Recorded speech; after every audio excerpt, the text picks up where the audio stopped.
WhatsApp guys, welcome back to another video. एक और नई वीडियो में आप सभी का मैं स्वागत करता हूँ। करने वाले हैं डिटेल्ड कंपैरिजन। हमारे पास अवेलेबल है सुजुकी एक्सिस 125 का ओल्डर जनरेशन और ये 125 एक्सिस का बिल्कुल लेटेस्ट 2025 वाला मॉडल है। क्या कुछ डिफरेंसेस हैं अनबॉक्स करेंगे हम डीप अनबॉक्सिंग में। सारी ही स्पेसिफिकेशन को मेक श्योर कीजिएगा आप चैनल को सब्सक्राइब कर लें, जिससे आपको ऐसे ही वीडियोस आगे मिलते रहें। कॉन्टैक्ट डिटेल, एड्रेस डिटेल आपको यहाँ विजिटिंग कार्ड में देखने को मिल जाएंगे। आप डिस्प्ले को पॉज करके भी चेकआउट कर सकते हो। चलिए हम हेड मॉड्यूल से ही देखते हैं आपको क्या डिफरेंस मिल रहा है। हमारे साथ हमारे सचिन भैया जुड़े हुए हैं, तो हेड मॉड्यूल से आपको दोनों ही जगह डिफरेंस देखने को मिल जाएगा। जहाँ पे हम देख रहे हैं कि आपको यहाँ पे नई वाली एक्सिस 125 में भाई एक तो शार्प डिजाइन मिल रही है और आपको इस बार एलईडी सेटअप में भी डिफरेंस देखने को मिलेगा। जो इसका हेडलैम्प है वो आपको चेंज देखने को मिलेगा। अगर मैं पुरानी वाली दिखाऊं तो कुछ इस तरह से आपको यहाँ पे हाउसिंग कुछ ऑलमोस्ट ओवल हाउसिंग में देखने को मिला, उस तरफ आपको शार्प डिजाइन देखने को मिल जाती है। यहाँ पे आपको जो एलईडी हेडलैम्प का सेटअप है उसमें आपको हाई बीम लो बीम का कुछ इस तरह कॉन्फ़िगरेशन मिलती है। एक बीच में आपको सेपरेटर मिलता है जिसमें आपको क्रोम का काफी अच्छा यूज यहाँ पे भी किया गया है। तो बेसिक डिफरेंस अगर हेडलैम्प पे देखा तो कुछ इस तरह से आपको हेडलैम्प देखने को मिलेगा। अगर मैं एप्रन की बात करूँ और मेरे राइट में जो है नए वाला मॉडल उसमें बात करूँ तो यहाँ पे आपको एप्रन डिजाइन भी चेंज देखने को मिलेगी। यहाँ पे आपको थोड़े से स्ट्रेट डिजाइन मिलेंगे, शार्प एजेस आपको इस तरफ देखने को मिलेंगे, जबकि पुराने वाले में आपको वहाँ पे थोड़े स्मूदर एजेस देखने को मिलते थे। अगर बात करूँ इंडिकेटर्स की तो आपको दोनों जगह बल्ब इंडिकेटर्स देखने को मिल जाते हैं, बट एक जो आपको मेजर डिफरेंस मिलेगा वो है पुराने वाले में यहाँ पे आपको क्रोम का कुछ फिनिशिंग देखने को मिलती थी, जबकि नए वाले में आपको ऐसे कुछ क्रोम की फिनिशिंग देखने को इस तरफ नहीं मिलती। यहाँ पे आपको थोड़ा सा क्रोम का वर्क जरूर देखने को मिलेगा। बीच में आपको एक एलईडी डीआरएल यहाँ देखने को जरूर मिल जाता है। बीच में ही आपको यहाँ पे सुजुकी का सिंबल दोनों ही जगह देखने को मिल जाता है। यहाँ पे थोड़ा नीचे पोजीशनिंग की गई है नंबर प्लेट लगाने के लिए, वहाँ पे थोड़ी सी ऊपर की तरफ पोजीशनिंग नंबर प्लेट लगाने के लिए की है। मड प्रोटेक्टर की बात करूँ तो मड प्रोटेक्टर दोनों जगह आपको मेटल का देखने को मिलता है। यहाँ भी मेटल का देखने को मिल रहा है और यहाँ पे भी मेटल का देखने को मिलेगा। मड प्रोटेक्टर की डिजाइन में भी आपको कोई भी चेंजेस देखने को नहीं मिलते हैं। टायर प्रोफाइल की बात करें तो टायर प्रोफाइल में भी आपको कोई भी चेंजेस यहाँ देखने को नहीं मिलेंगे। आपको दोनों जगह सेम ही टायर प्रोफाइल देखने को मिल रही है। फ्रंट में आपको यहाँ डिस्क ब्रेक देखने को मिल जाती है, 120 mm का आपको डिस्क ब्रेक मिल रहा है। रियर टायर पे जाएंगे तो वहाँ ड्रम ब्रेक देखने को मिल जाती है। बाकी मैं कैलिपर्स में आपको डिफरेंस दिखाऊंगा, तो अगर आप ये वाला कैलिपर देख रहे हो पुराने वाले का तो यहाँ पे आपको निसन की बैजिंग देखने को जरूर मिल जाती है, जबकि नए वाले में आपको कोई भी यहाँ बैजिंग देखने को नहीं मिलती। दोनों जगह आपको डुअल पिस्टन कैलिपर जरूर देखने को मिल जाते हैं। इस बार शायद जो कैलिपर ये लोग यूज करें वो इनका खुद का ही मैन्युफैक्चरिंग सुजुकी का हो सकता है। टायर कॉन्फ़िगरेशन की बात करूँ तो 90/90 सेक्शंस का टायर है, 12 इंचेस का अलॉय व्हील है। सेम आपको यहाँ पे भी 90/90 सेक्शंस का टायर है, 12 इंचेस का आपको अलॉय व्हील देखने को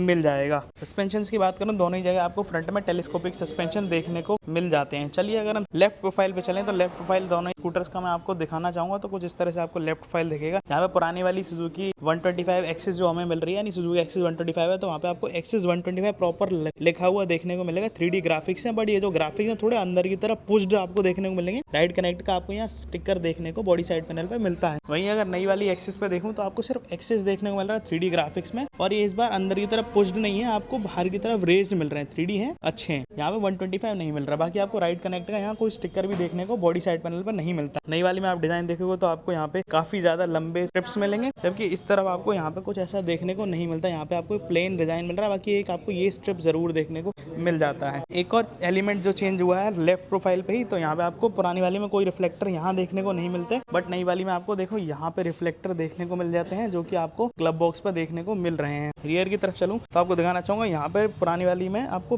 पीछे की तरफ रिफ्लेक्टर मिलते हैं, जबकि नई वाली में आपको पीछे की तरफ रिफ्लेक्टर देखने को नहीं मिलते। टेल लैम्प की तरफ चलते हैं तो टेल लैम्प में आपको मैं डिफरेंस समझाना चाहूंगा। यहाँ पे भाई जो पुरानी वाली आपको हेलोजन बल्ब टेल लैम्प मिलता था कुछ इस तरह से, और इंडिकेटर आपको बल्ब इंडिकेटर मिल रहा है, जबकि नई वाली में आपको एलईडी टेल लैम्प देखने को मिलता है और इंडिकेटर आपके अभी भी वही बल्ब वाले रह रहे हैं। एक और डिफरेंस जो हम टेल में ही देख सकते हैं वो है आपका फ्यूल फिलिंग। भाई फ्यूल फिलिंग दोनों ही जगह एक्सटर्नल है, बट यहाँ पे आपको जो फ्यूल फिलिंग मिल रही है पुराने वाले मॉडल है वो आपको कैप के साथ मिल रही है, यानी आपको यहाँ पे की इंसर्ट करनी पड़ेगी और तब आप इसको खोल पाओगे। यानी आपको यहाँ पे ऑप्शन नहीं मिलता, जैसे नई वाली में आपको जो ऑप्शन मिल रहा है वो है कुछ इस तरह से, आपको जहाँ पे कि आपको एक लिड मिल रहा है जो कि आपको यहाँ की से ही ओपन करना है, यानी फ्रंट से ही आप इसको ओपन कर सकते हो और ये खुल जाएगा। मेजर डिफरेंस के टर्म्स में आपको ये दोनों जगह देखने को मिल जाएगी। बाकी ग्रैब रेल की बात करूँ तो ग्रैब रेल डिजाइन में भी कोई आपको यहाँ चेंज देखने को नहीं मिलता। दोनों ही जगह आपको एक कंटिन्यूस ग्रैब रेल देखने को मिल जाती है। एक आपको जो छोटा सा माइनर सा डिफरेंस देखने को मिलेगा वो मिलेगा इसके मड प्रोटेक्टर में। मड प्रोटेक्टर का जो डिजाइन है ना वो कुछ इस तरह से है, यहाँ कर्वी है और वही वहाँ पे थोड़ा सा स्ट्रेट है। मैं अगर इस तरफ से आ जाऊँ और आपको दिखाऊं तो अब आप सही से समझ पाओगे। तो देखो वहाँ पे आपको स्ट्रेट डिजाइन मिल रहा है और इस तरफ से आपको थोड़ा सा कर्वी डिजाइन यहाँ मिल जाता है। दोनों जगह आपको पीछे यहाँ पे रिफ्लेक्टर जरूर मिल जाएंगे और नंबर प्लेट लगाने के लिए स्पेस मिल जाता है। चलिए राइट प्रोफाइल पे चलता हूँ। राइट प्रोफाइल में डिफरेंस हम देखें तो वही है कि आपको एक्सिस यहाँ दिख रहा है, वहाँ एक्सिस 125 दिख रहा है। बाकी आपको एक सीपी का स्टिकर मिलेगा, उस तरफ आपको सीपी का स्टिकर वही मिलेगा। राइट राइट कनेक्ट है यहाँ मिलेगा, यहाँ पे कोई राइट कनेक्ट का स्टिकर नहीं मिलता बॉडी साइड पैनल पे, राइट साइड पे भी और इवन लेफ्ट साइड पे भी। एक जो डिफरेंस आ रहा है वो है एग्जॉस्ट डिजाइन में। तो अगर मैं आपको एग्जॉस्ट का डिजाइन दिखाता हूँ, तो अगर आप पुराने वाले का देखोगे तो भाई ये एलोंगेटेड है, थोड़ा सा टायर से बाहर निकला हुआ है कुछ इस तरह, देखो। वहीं अगर आप ये नए वाले का एग्जॉस्ट देखोगे तो ये टायर साइज के साथ अलाइंड है, बिल्कुल प्रॉपरली अलाइंड है। और आपको यहाँ पे जो क्रोम की फिनिशिंग मिल रही है, जो क्रोम पैनल मिल रहा है वो भी छोटा मिल रहा है, मतलब डिसेंट इनफ लगता है देखने। वो थोड़ा सा हल्का सा लंबा है, बस इतना ही आपको डिफरेंस मिलेगा, जबकि वो वाली डिजाइन भी काफी ज्यादा अच्छी है। अगर मैं आपको दिखाना चाहूँ फुट पैक्स में डिफरेंस, तो भाई यहाँ पे आपको मेटल के फुट पैक्स मिल जाते हैं, इस पे कोई रबर या ग्रिप नहीं मिल रही। जबकि पुराने वाले में आपको यहाँ पे एक रबर ग्रिप देखने को मिलती थी। एडजस्टेबल है ये भी मेटल का, बट एक रबराइज ग्रिप आपको ऊपर देखने को मिलती है। तो ये रही बात ओवरऑल डिजाइन एलिमेंट में डिफरेंसेस की। अब हम इन डेप्थ डिफरेंसेस समझने लग जाते हैं। तो भाई फ्लोर बोर्ड डिजाइन की बात करूं तो फ्लोर बोर्ड डिजाइन में भी आपको थोड़ा सा डिफरेंस देखने को मिलेगा, जो कि पैटर्न के टर्म्स में कुछ आपको इस तरह से यहाँ पे पुरानी वाली में फ्लोर बोर्ड का पैटर्न देखने को मिल रहा है, जबकि यहाँ पे फ्लोर बोर्ड का पैटर्न कुछ इस तरह से आपको देखने को मिल जाता है। ये वाला जो फ्लोर बोर्ड पैटर्न है भाई, यहाँ पे आपको जो है रेज्ड डिजाइन मिलेगी, जिससे ग्रिप और भी ज्यादा बेटर हो जाती है कंपैरेटिवली पुरानी वाली के। एक और जो डिफरेंस आया वो है इसके ग्लब बॉक्स में। अगर मैं आपको दोनों ही जगह ग्लब बॉक्स दिखाऊं तो आप वहाँ देखोगे पुराने वाले में आपको सिर्फ और सिर्फ लेफ्ट साइड पे ग्लब बॉक्स देखने को मिल रहा है, राइट साइड पे आपको कुछ नहीं मिल रहा है। यहाँ पे आपको दोनों ही जगह इस बार ग्लब बॉक्स देखने को मिल जाता है, लेफ्ट में भी और राइट में भी। की डिजाइन में अगर चेंज बताऊं तो भाई यहाँ पे आपको क्या है ना, यहाँ पे आपको लिड मिल रही है, जिससे आप फ्यूल टैंक को एक्सेस करते हो। तो कुछ इस तरह से आप अगर इसको पुश करोगे तो ये लिड ओपन हो जाएगी, यहीं से आप जो है सीट भी एक्सेस। सेम वहाँ पे आपको सीट एक्सेस करने का तो ऑप्शन मिल रहा है, बट वहाँ आपको कोई लिड नहीं मिलती, क्योंकि फ्यूल टैंक को आपको मैनुअली ही एक्सेस करना पड़ेगा। रियर टायर प्रोफाइल की बात करूँ तो रियर टायर में भी आपको यहाँ कोई भी डिफरेंस देखने को नहीं मिलता है। एक जो आपको डिफरेंस मिल रहा है वो है इंजन के लिड पे या इंजन के प्रोटेक्शन पे, जो आपके यहाँ पे इंजन का कैप यूज किया गया है। कुछ इस तरह से आपको पुरानी वाली एक्सिस 125 में देखने को मिलता है, जिसमें आपको अग्रेसिव डिजाइन नहीं मिल रही है, जबकि इस तरफ आपको काफी अग्रेसिव और स्लीक डिजाइन यहाँ देखने को नए वाले एक्सिस 125 में मिल जाती है। दोनों स्कूटर्स का अगर मैं आपको बूट दिखाता हूँ तो आपको क्या अंडर सीट स्टोरेज मिल रहा है। तो अगर हम पुराने वाले एक्सिस 125 को खोलते हैं तो यहाँ पे आपको जो चीजें मिल रही हैं वो थोड़ी सी साइज में कम है, यानी यहाँ जो एलोंगेशन है वो कुछ इस तरह से है। जबकि अगर नए वाले एक्सिस 125 का मैं आपको अंडर सीट स्टोरेज दिखाऊं तो भाई ये जो एलोंगेटेड पार्ट है यहाँ थोड़ा सा बड़ा देखने को मिलेगा, जिससे थोड़ा स्पेस और अच्छा सा यूटिलाइज हो पा रहा है। ये वाला जो सेगमेंट है ना, ये रिड्यूस हो गया है और इससे साइज इसका बढ़ गया है। यहाँ पे देखो ये वाला जो सेगमेंट है काफी बड़ा है, जिससे भाई यहाँ पे ये वाला जो सेगमेंट है उसका साइज का भी फर्क आता है, ये थोड़ा सा लेस है कंपैरेटिवली नए वाले के। बाकी आपको यहाँ पे एक हाफ साइज का हेलमेट आराम से आ जाएगा, इवन फुल साइज का हेलमेट भी आराम से आ जाएगा, क्योंकि यहाँ पे जो डिजाइन यूज की गई है वो कुछ ओवल यूज की गई है, जिससे हेलमेट आराम से आ जाए। बाकी बेसिक आपको दोनों ही जगह चीजें मिल जाएंगी, जैसे first aid kit, tool kit और कुछ आपको यहाँ पेपर वर्क भी देखने को मिल जाता है। एक चीज जो दोनों ही जगह नहीं मिल रही, यहाँ पे पुराने वाले में भी आपको कोई लाइट नहीं मिल रही थी, बूट लाइट। इवन नए वाले में भी आपको कोई बूट लाइट यहाँ पे देखने को नहीं मिलती। दोनों ही जगह अगर मैं सिमिलैरिटी बताता हूँ तो फ्रंट में आपको दोनों ही जगह यूएसबी चार्जिंग पोर्ट देखने को मिल जाता है। चलिए अब डिफरेंस की बात करते हैं हम स्विच असेंबली में। तो स्विच असेंबली अगर मैं पुराने वाले की दिखाऊं तो आपको यहाँ पे भाई एक हाई बीम, एक लो बीम का ऑप्शन देखने को मिलता है, लेफ्ट एंड राइट इंडिकेटर, एक हॉर्न बटन। वहीं अगर लेफ्ट स्विच असेंबली की बात करूँ नए वाले एक्सिस 125 में, तो आपको एक नई चीज एड ऑन हो गई है, जो कि है इसका पास बटन, जो कि इंटीग्रेट कर दिया है high beam and low beam वाले बटन के साथ। लेफ्ट एंड राइट इंडिकेटर, एक horn button. Right switch assembly पे चलूँ तो राइट स्विच असेंबली में देखोगे तो यहाँ पे आपको इंजन किल बटन यही स्टार्ट बटन के साथ इंटीग्रेटेड देखने को मिलेगा, बट इधर आपको कुछ भी नहीं मिल रहा। जबकि एक डेडिकेटेड आपको इस बार हजार्ड बटन यहाँ देखने को मिल जाता है, क्योंकि इसमें हजार्ड लाइट का ऑप्शन यहाँ देखने को मिल रहा है नए वाले एक्सिस 125 में। इधर आपको सुजुकी बैजिंग सिर्फ डिस्प्ले पे देखने को मिलती है, यहाँ इस तरफ कोई सुजुकी की बैजिंग आपको यहाँ देखने को नहीं मिलती,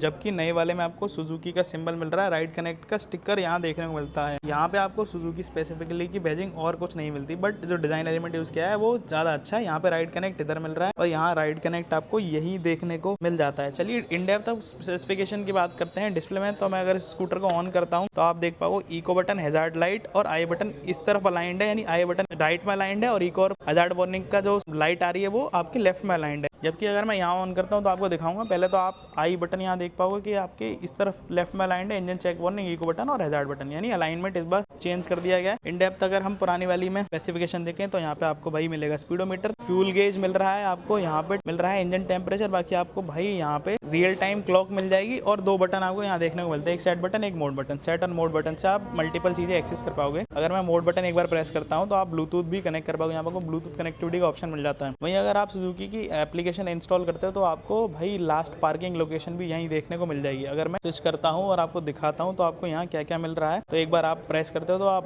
ब्लूटूथ पेयर कर सकते हो, आपको नंबर मिल रहा है। बाकी अगर मैं ये बटन प्रेस कर रहा हूँ तो ट्रिप ए में जा रहा हूँ, ट्रिप बी में जा रहा हूँ, आपको बैटरी वोल्टेज यहाँ देखने को मिल रहा है, आपको कितना डिस्टेंस चल चुके हैं वो आपको मिल रहा है। आपको रियल टाइम यहाँ पे एवरेज देखने को नहीं मिलता, एक चीज जो मिसिंग है वो है। बाकी यार आप एप्लीकेशन के थ्रू यहाँ पे कॉल्स एंड SMS अलर्ट जरूर एक्सेस कर पाओगे, आपको ये सारी चीजें यही देखने को यहाँ भी देखने को मिल जाती है। चलिए अगर नई वाली अगर हम एक्सिस 125 में चलें और आपको दिखाना चाहूंगा तो भाई यहाँ पे आपको डिस्प्ले में स्पीडोमीटर मिल जाएगा, यहाँ टेम्परेचर, इंजन टेम्परेचर वार्निंग मिल जाएगी, फ्यूल गेज मिल जाएगा और यहाँ पे आपको रियल टाइम क्लॉक मिल जाएगी। अलाइनमेंट इस बार चेंज कर दिया, बाकी आपको ट्रिप मीटर मिल रहा है, ओडोमीटर यहाँ देखने को मिल रहा है। एक बार ऑफ करता हूँ फिर ऑन करता हूँ और आपको दिखाता हूँ और सारी क्या चीजें मिल रही है। Bluetooth connectivity, calls and SMS alert, setting button जैसे फीचर्स मिल रहे हैं। अगर मैं बोर्ड बटन प्रेस करता हूँ तो यहाँ पे भी आपको ब्लूटूथ पेयरिंग का ऑप्शन मिल जाता है और सेट प्रेस करता हूँ तो भाई इस बार आपको ट्रिप ए दिख रही है, ट्रिप बी दिख रही है और एक रियल टाइम एवरेज आपको यहाँ देखने को मिल जाएगा और आपको यहाँ डिस्टेंस टू एम्प्टी भी देखने को मिल जाता है, जो कि आपको नए वाले में मिल रहा है, पुराने वाले में देखने को नहीं मिलता था। यानी फीचर्स के टर्म्स में भी 2-3 आपको अपग्रेड दोनों ही स्कूटर के टर्म्स में देखने को मिलेंगे, जो कि नए वाले में आपको मिल रहे हैं। चलिए डायनामिक्स की बात कर लेते हैं और मैं यहाँ पे आपको कर्व वेट बताना चाहूंगा। तो नई वाली एक्सिस 125 जो मेरे आपको लेफ्ट में मिलेगी उसका कर्व वेट है 103 किलोग्राम। यहाँ पे आपको जो वेट मिल रहा है वो भाई 1 किलोग्राम आपको कम देखने को मिल जाता है, पुरानी वाली में 102 किलोग्राम। बाकी सीट हाइट की बात करें तो seat height, ground clearance, length, width, height बराबर है। सीट हाइट आपको मिलेगी 733 mm की, ग्राउंड क्लियरेंस 160 mm का, लेंथ 1870 mm,